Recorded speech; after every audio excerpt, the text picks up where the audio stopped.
Hi friends. Welcome back to Super English Talks. I'm so happy that you are here today. I'm Sarah, and I really hope you are ready to relax, listen, and enjoy some easy English practice. So, take a deep breath. Let's begin this English journey together.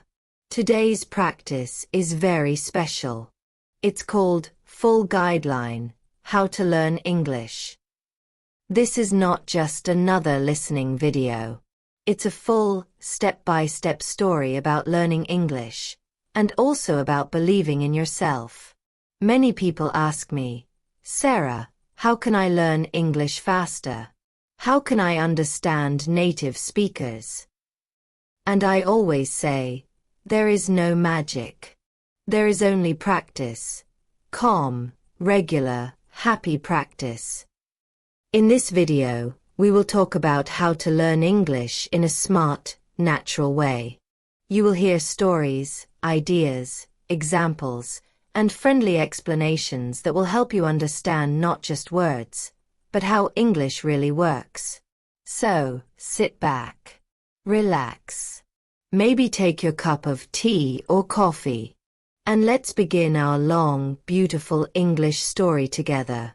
When I was younger, I also struggled with language.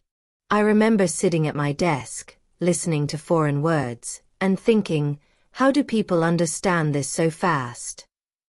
Everything sounded like one long sound. I felt lost and a little sad. Maybe you feel the same way sometimes. Maybe you listen to English movies or YouTube videos, and you think, I don't understand. It's too fast. But don't worry, my friend. Everyone feels that in the beginning. Every person who speaks English today once felt confused, nervous, and tired of learning. But they continued, and so will you. That's why this video is here, to guide you through that feeling and help you learn how to listen the right way. So, imagine this as a journey. You and I are walking together. The path is not too hard, but we must go step by step. Sometimes we will stop and rest, sometimes we'll repeat words, sometimes we'll think deeply. But by the end, you'll feel stronger, clearer, and more confident in English. Now, let me tell you a little story. A story about a girl named Emma. Emma is 22 years old. She lives in a small city near Madrid in Spain. She has been studying English for many years. But she feels stuck. She knows many words, she can read some articles, but when people speak, she freezes. She can't understand. Every time she hears English speakers, she feels nervous. She says to herself, I know these words, but why can't I understand them? One evening, she sat in her room after class. The room was quiet. She opened her notebook and wrote one sentence. I want to understand English like real people do. The next day, she found my channel, Super English Talks, and she started listening. At first, she understood only a few words. But she liked the sound of English. She liked the slow, friendly tone. So, she decided to listen every day. In the beginning, she listened for 5 minutes. Then 10. Then 20. She didn't translate in her head. She just listened. And slowly, something began to change. She started catching small phrases. Things like, you know, by the way, that's amazing, I think so too. Those small phrases made her smile. Because for the first time, English started to feel alive. She realized that learning English wasn't about memorizing hundreds of words or studying grammar rules. It was about listening, feeling, and connecting with meaning. One morning, Emma went to a coffee shop. She heard 2 tourists talking in English. One said, I can't believe how cold it is today. And Emma smiled, because she understood it perfectly. It was just a small sentence, but it meant a lot to her. It was proof that she was improving. That's when Emma truly began her English journey. She started changing her habits. Every morning while brushing her teeth, she listened to English. While cooking, she listened again.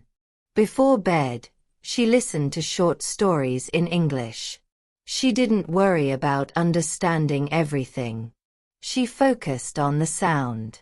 Because listening trains your brain, even when you don't realize it. You see, our brain is amazing. When you listen to English sounds again and again, your brain starts to recognize patterns. At first, everything sounds like noise.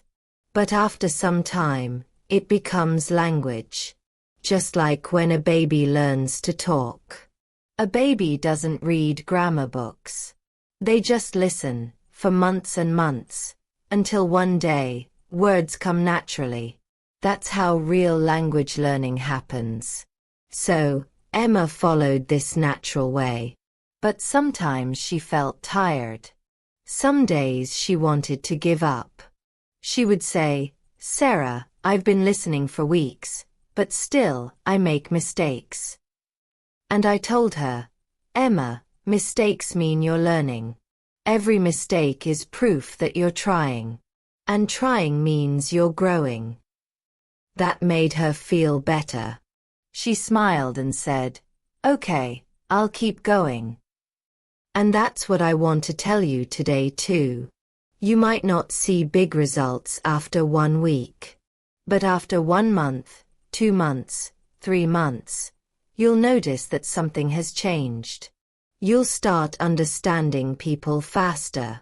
You'll answer without translating. You'll even begin to think in English. But that happens only when you listen regularly. Not once a week. Every day. Even 10 minutes a day makes a big difference. Now, let's do a small listening practice together. I'll say some sentences. Listen carefully. Then, repeat after me. Ready? Learning English is a journey. I can improve if I listen every day. Mistakes help me grow. I believe in myself. Good job. Say it again, but this time slowly. I believe in myself. Beautiful. This simple practice helps you not only with pronunciation but also with confidence. When you repeat positive sentences, your brain starts to believe them. So from now on, don't say, "English is too hard." Say, "English is possible." Don't say, "I'm not good enough." Say, "I'm learning, and I'm getting better every day." Words have power. And your words shape your learning journey. Emma learned that too. After 3 months of daily listening, she noticed something new. When her teacher spoke in class, she didn't need subtitles anymore. She could follow naturally. Her teacher said, "Emma, your listening is much better. What did you do?" She smiled and said, "I just listened every day." Her friends were surprised. They said, "That's it." And she said, "Yes, that's it. But I did it with love and patience." You see, the secret to learning English is not big. It's small and quiet. It's listening again and again. It's enjoying the sound of the language. It's smiling at your progress, even when it's small. Now, let's learn some simple vocabulary from Emma's story. The word improve means to get better. Repeat after me. Improve. Good. The word understand means to know what something means. Repeat. Understand. And believe means to trust that something is true. Repeat. Believe. Excellent. Now, let's check your comprehension. Listen carefully. Why did Emma start listening every day? Yes, because she wanted to understand real English, not just grammar. Next question. How did she practice? She listened while doing daily things, cooking, walking, before bed. Very good. You're doing amazing. Now, before we finish this part, I want to give you a little motivation. Every person who speaks good English today started from zero. They were once where you are now. They listened, practiced, made mistakes, and kept going. You can do the same. Even if it feels slow, even if you don't understand everything, keep going. Because little by little, a little becomes a lot.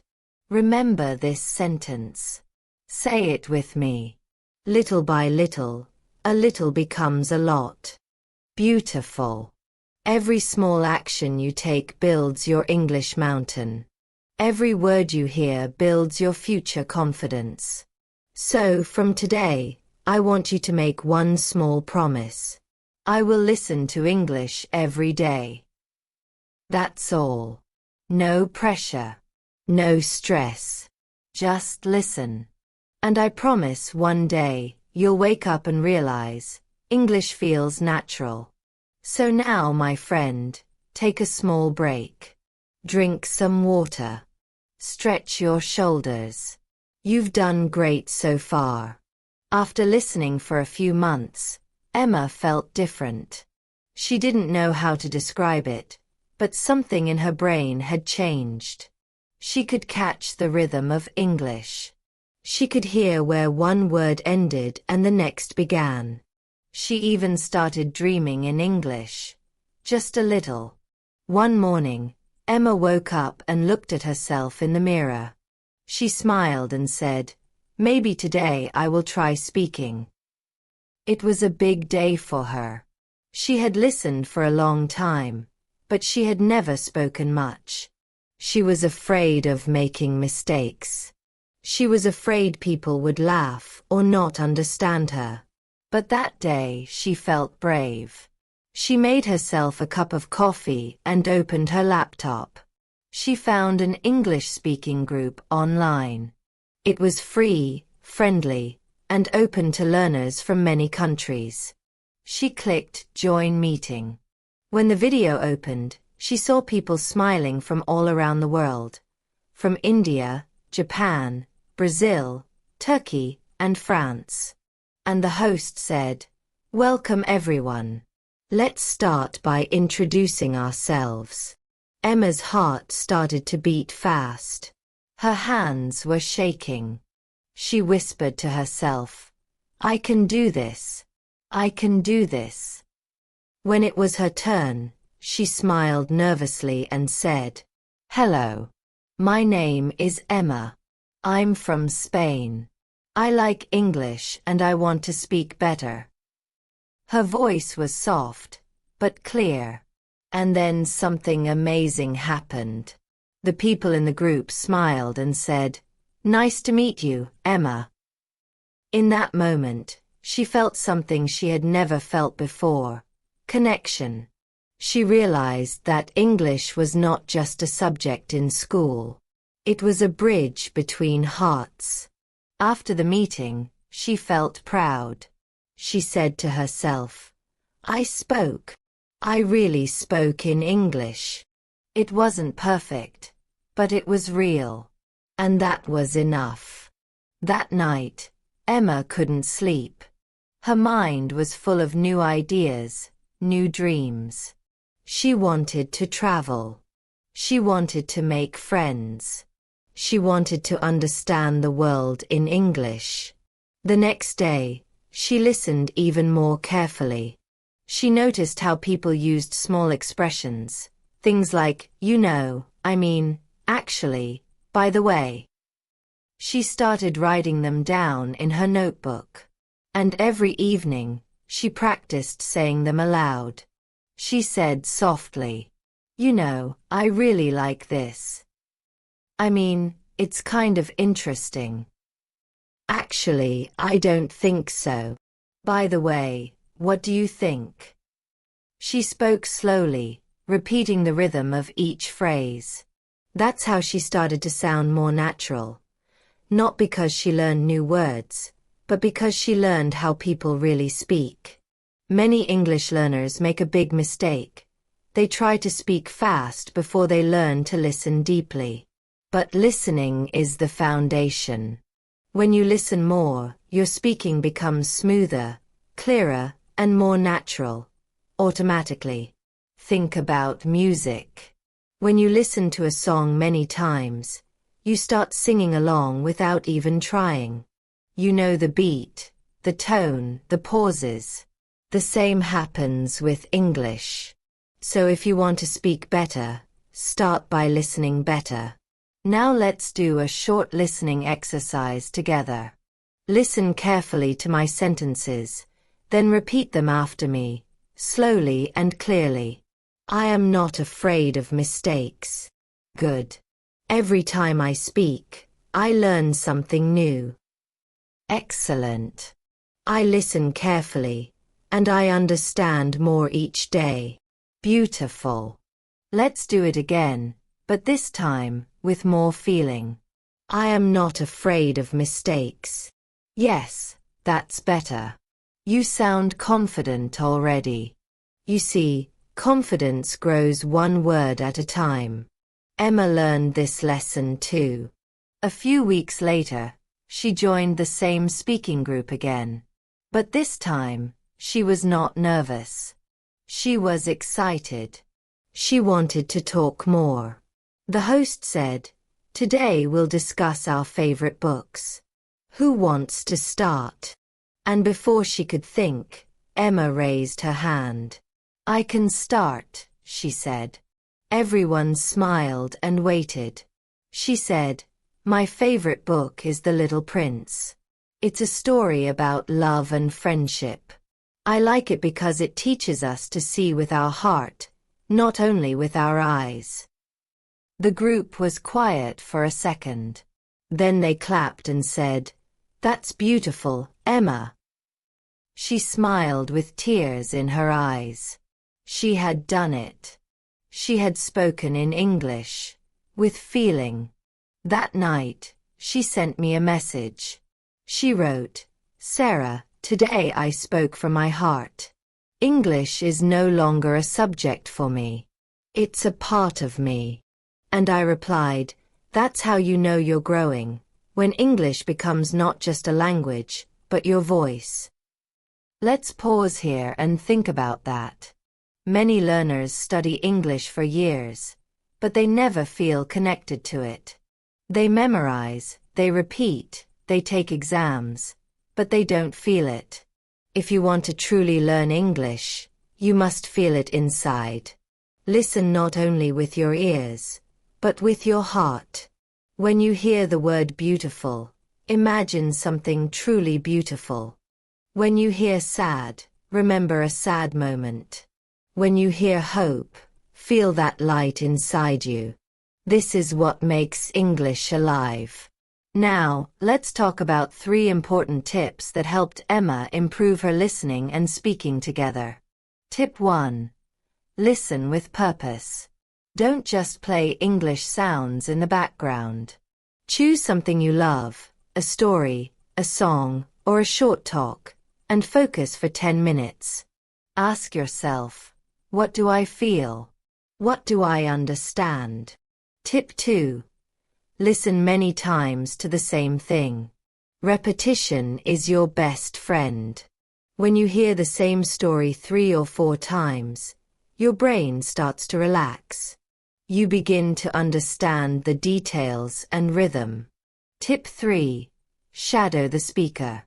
That means, repeat what you hear immediately, with the same tone and rhythm. It's like singing along, but with English speech. For example, if I say, "I believe I can do it." You say after me, "I believe I can do it."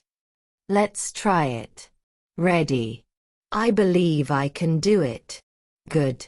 Say it again, but with energy. I believe I can do it. Yes. That's the spirit. Shadowing is powerful because it connects your ears, mouth, and brain. You start to speak naturally, not from memory, but from feeling. Emma did this every day. She would listen to short podcasts and repeat them aloud. Sometimes her neighbors laughed because she was talking to herself, but she didn't care. She was improving.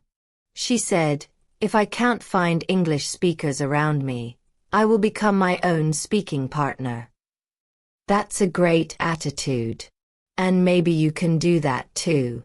Even if you don't have native speakers near you, you can still create an English world around yourself. You can change your phone to English. You can watch your favorite shows with English subtitles. You can speak to yourself while walking, just small sentences like, "It's a nice day," or "I'm going to make coffee." It might sound silly, but it's powerful. Because every word you speak becomes practice. Now, let's do a few more small listening practices together. Listen carefully, then answer the questions. Emma listened to English every day. Did she understand everything in the beginning? Pause. No, she didn't. She understood only a few words. Why did she keep listening? Pause. Because she liked the sound and wanted to feel English naturally. Very good. Now, here's a fun challenge for you. After this video, try to describe your day in English. Just 5 sentences. For example, I woke up early today. I made breakfast. I listened to English while eating. I learned new words. I feel proud of myself. That's it. Just 5 sentences. If you do that every day, your speaking will grow faster than you think. Remember, practice doesn't have to be perfect. It just has to be real. When you make mistakes, smile. When you forget a word, breathe. When you feel shy, speak anyway. Because English is not about being perfect. It's about being brave. Emma understood this the hard way. One day, during her English group meeting, she said something wrong. She said, "He go to work every day." The teacher corrected her gently. "He goes to work every day." Emma laughed. She said, "Oops, I forgot the S." And everyone laughed together. It was friendly, not scary. That moment changed everything for her. She realized that mistakes are not enemies. They are teachers. Every time you make a mistake, it shows you where to grow. And the more mistakes you make, the more you learn. So from that day she stopped being afraid. She started enjoying learning again. She said, "When I stop fearing mistakes, English becomes fun." And that's what I want you to feel too. So let's repeat this together, okay? English is fun. I am not afraid of mistakes. I can speak with confidence. I am learning every day. Perfect. Each sentence you say today is one step closer to your English dream. Now, before we end this section, I want to give you one important reminder. Don't compare your English to others. Your journey is yours. Some people learn faster, some slower, and that's okay. Language is not a race. It's a relationship. When you love English, it will love you back. So, listen with joy, speak with courage, and practice with patience. After a few months, Emma's English started to sound better. She could understand simple conversations and short stories. She was not afraid to speak anymore. But one problem still made her nervous. Fast English. When native speakers talked quickly, everything sounded like one long word. She couldn't hear the spaces between the words. It felt like her ears were too slow. She told me one day, "Sarah, when I listen to movies or YouTube videos, it's like magic. I only hear sounds, not words.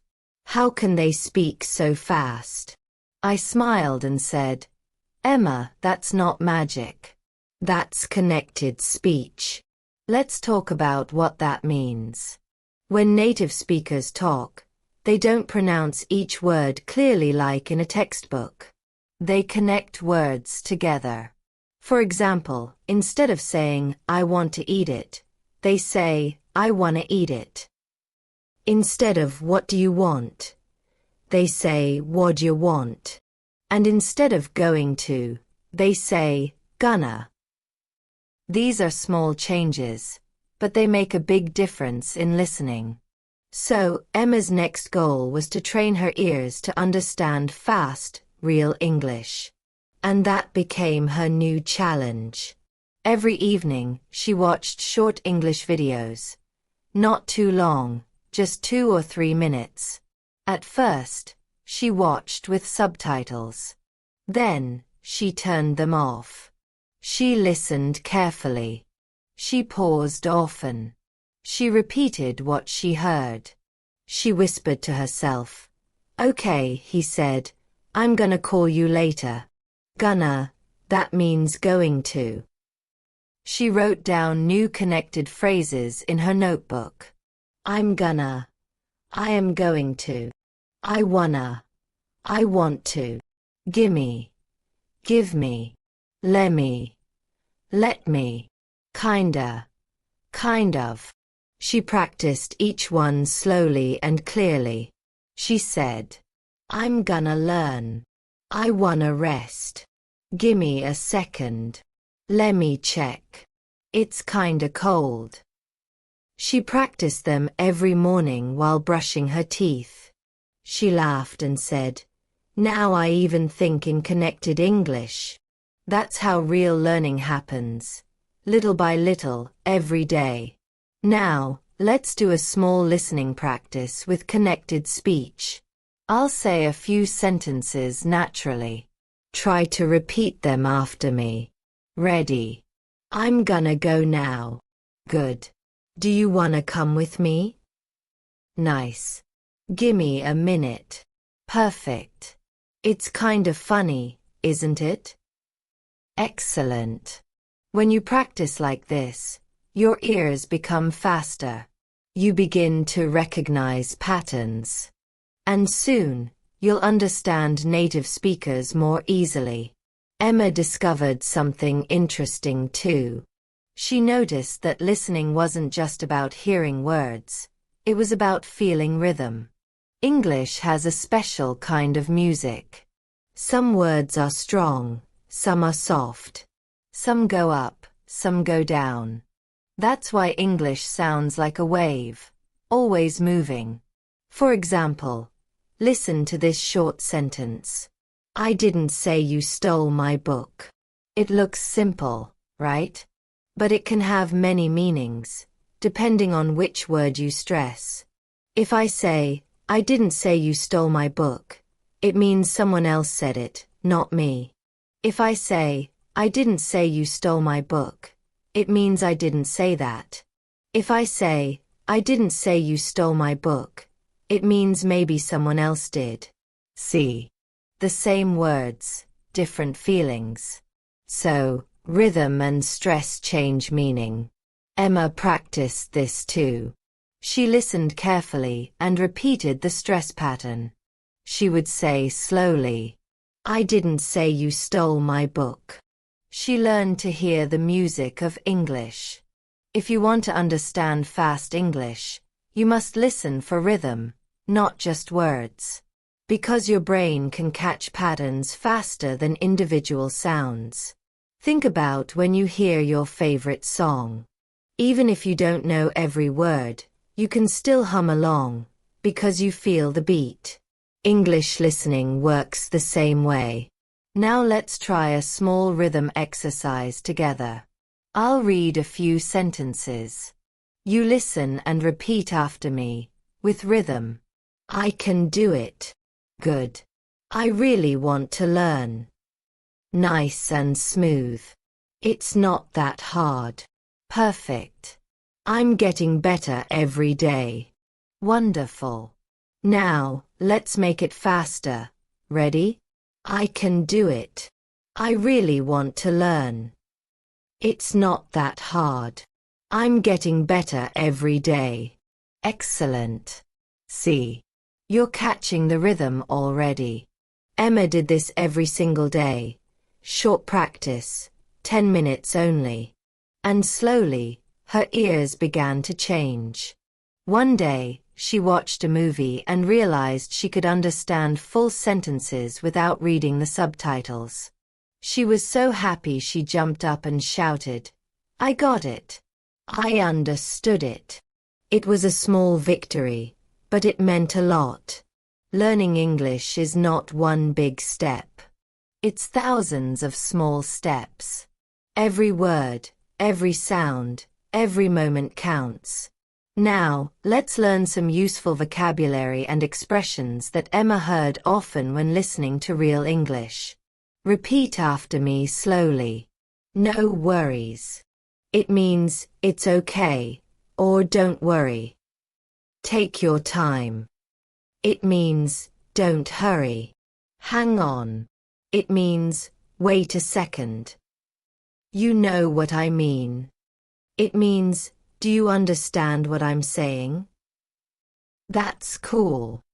It means, that's great or nice. Now let's use them in short sentences. No worries, I can help you. Take your time, there's no rush. Hang on, I'm coming. You know what I mean. That's cool. I like it. Excellent work.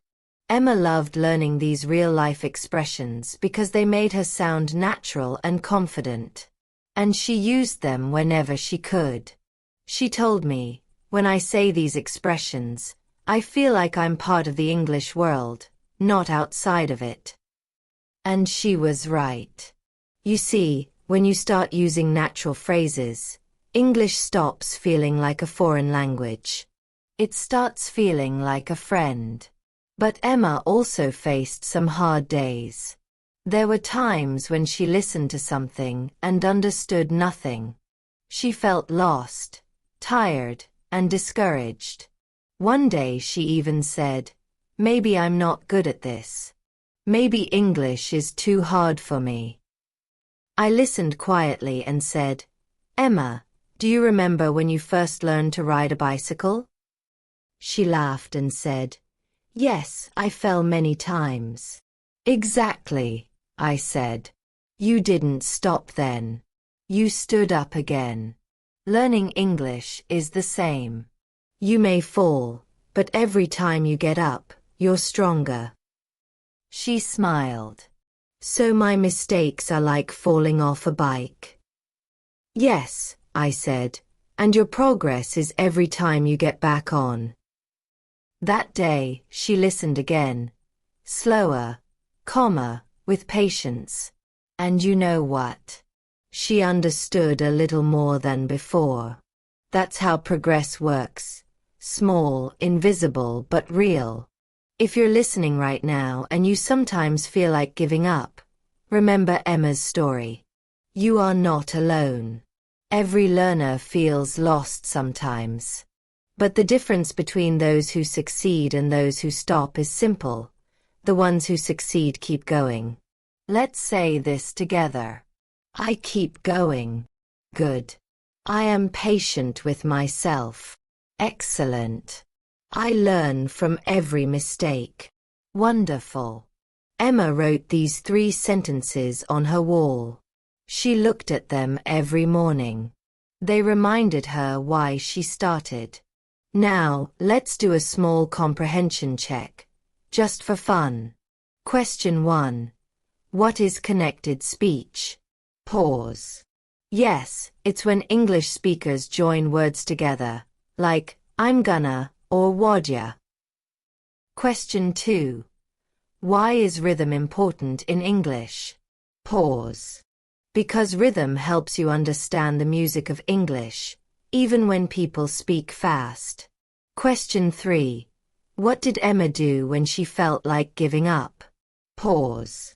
She remembered her goal, stayed calm, and kept listening. Beautiful. Now, before we finish this section, I want to share one last powerful idea with you. When you listen to English, don't just train your ears, train your heart. If you listen with love, you'll never get tired. If you listen with curiosity, you'll always find something new. If you listen with patience, you'll always improve. So next time you listen to a podcast, a movie, or even this video, close your eyes for a few seconds. Take a deep breath. And tell yourself, I'm growing. Because you are. After a few more months, something beautiful started to happen to Emma. She didn't even notice it at first. But one day, she realized something very special.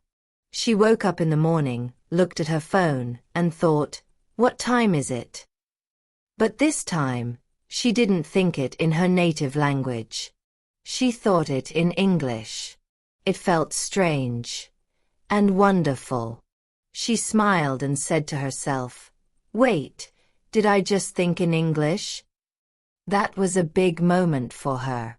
Because when you start thinking in English, it means your brain is starting to live in English. You are no longer just studying the language. You are becoming part of it. I told her, Emma, that's the real magic of learning. You're not just memorizing words anymore. You're creating thoughts in English. She asked me, Sarah, how can I make it happen more often? How can I think in English every day? So, I gave her some simple but powerful ideas. Let's learn them together. For example, when you wake up, don't say in your language, I'm tired. Say it in English, I'm tired. When you see the sun, say, it's a beautiful day. When you make coffee, think, I love this smell. Small, simple sentences. That's how it begins. Because every little thought in English is like one small drop of water. And many drops make an ocean. Emma started doing this too. Every day, she talked to herself in English. Quietly, softly, just in her head. When she was walking to work, she said in her mind, the weather is nice today. There are so many cars. I'm a little hungry. I'll cook pasta tonight. She didn't need perfect grammar or big vocabulary. She just needed to think. And little by little, her brain got used to English. Look around you. What do you see right now? A table, a window, maybe your phone or your notebook. Try to describe it in English, even if it's simple. This is my desk. It's a bit messy. I need to clean it later. That's English thinking practice. You can even describe your feelings. I feel calm. I feel happy. I feel sleepy. I feel ready to learn. When you do this, you are training your brain to connect your emotions and your language together. And that's very powerful. Emma told me, Sarah, now I don't just study English. I live in English. I think in it, I feel in it, I even dream in it sometimes. That's the moment when English becomes part of who you are. Now, this part is tricky for many learners. Because when you first start learning, translation helps you understand meaning. But after a while, translation becomes a wall. Imagine this. You hear a word in English. Then you stop, think about it in your language, then try to say it back in English again. That's slow, right? But native speakers don't do that. They just think directly in English. So how can you do that too?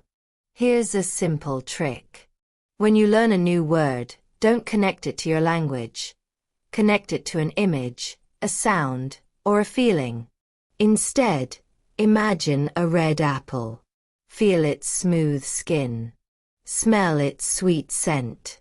Hear the crunch when you bite it. Now, when you think of apple, your mind sees the image, not the translation. That's how you train your brain to think naturally. Emma practiced this too.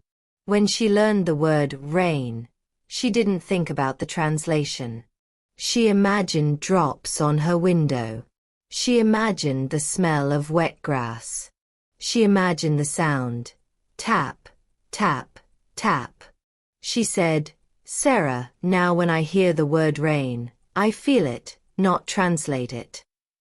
That's real understanding. Yes, really. Talk to yourself. You might feel shy at first, but it's one of the best ways to think faster in English. When you speak, your mouth and brain work together. You don't just think English. You hear it. You create your own language environment. Emma used to talk to herself while cooking. She would say, "Okay, I'm cutting the onion. Now I'm adding salt. Ouch. My eyes are watering." She laughed a lot while doing this, but it worked. Because every small conversation with yourself builds fluency. So, don't be afraid to talk to yourself. You can do it anywhere. In your room, in front of the mirror, even while walking outside. Just say what you're doing, what you feel, what you see. It doesn't need to be perfect.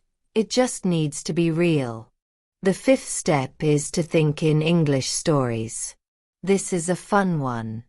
At the end of your day, close your eyes and tell yourself a short story in English. For example, today was a good day. I met my friend at the cafe. We talked about our jobs. Then we laughed about something funny. I felt happy. You can make it short and simple. You don't need perfect grammar. Just express your ideas. Emma used to do this before sleeping. She called it her English dream time. She said, "I lie in bed and tell myself my day in English. Sometimes I even fall asleep before I finish." That's the sweetest way to practice thinking in English. After a few weeks of doing this, Emma started noticing big changes. Her sentences came out faster. Her pronunciation felt smoother. Her mind didn't pause to translate anymore. She told me, "It feels like English is part of my brain now." And that's exactly what happens when you train yourself to think in English. It becomes automatic. You stop studying and start living. But thinking in English is not only about language, it's also about attitude. It's about believing that English belongs to you. It's about feeling free to use it without fear. Many learners think, "I'll speak when I'm perfect." But perfection is not the goal. Connection is. When you use English, even with mistakes, you are already winning. Emma realized this one day when she met a tourist from another country. They both spoke English. Not perfectly, but clearly. They laughed, shared stories, and understood each other. Afterward, Emma told me, "I finally get it. English is not about being perfect. It's about connecting with people." I said, "Exactly. English is not an exam. It's a bridge. A bridge between hearts, between countries, between dreams. When you start thinking in English, that bridge becomes strong and open. You can cross it anytime you want." Let's do a little guided practice together. Close your eyes if you can. Take a deep breath. Now, listen carefully. Imagine you're walking in a park. The sun is shining. You feel a soft wind on your face. Birds are singing. Now describe it in English. Quietly, in your mind. I see green trees. I hear birds. The air feels fresh. I feel calm. Good. Now imagine you see a friend. You wave and say, "Hey, how are you?" Your friend smiles and says, "I'm fine. Nice to see you." You both sit on a bench and talk. You say, "It's a beautiful day." Your friend says, "Yes, I love sunny mornings." See? You just thought in English. This is how your mind becomes comfortable with English thoughts, through small moments like this. At the end of this section, Emma wrote in her journal, "Today, I didn't translate. I didn't stop. I just understood. I'm starting to think in English, and it feels peaceful." That's what I want for you too. Thinking in English is not about pressure or grammar. It's about peace, confidence, and flow. It's about hearing your own voice in a new language and smiling because it feels natural. So, every day, take a few minutes to live inside English. Describe your world. Speak your thoughts. Tell your small stories. And soon, English will live inside you too. A few weeks later, Emma and I met again at a small cafe. It was a bright morning. The smell of coffee filled the air, and quiet music played in the background. Emma looked happy. Her eyes sparkled. She said, "Sarah, I can finally think in English now. But when I listen to native speakers, like in movies or podcasts, I still miss a lot of words. Sometimes I understand the meaning, but other times, it feels like the words fly past too fast." I smiled and said, "That's okay, Emma. You're not alone. Every learner feels that way. Listening is like learning to swim. You can't do it by reading about water. You must get into the water again and again." She laughed and said, "Then I guess it's time to swim." And that's how our next journey began. Learning how to listen with emotions and imagination.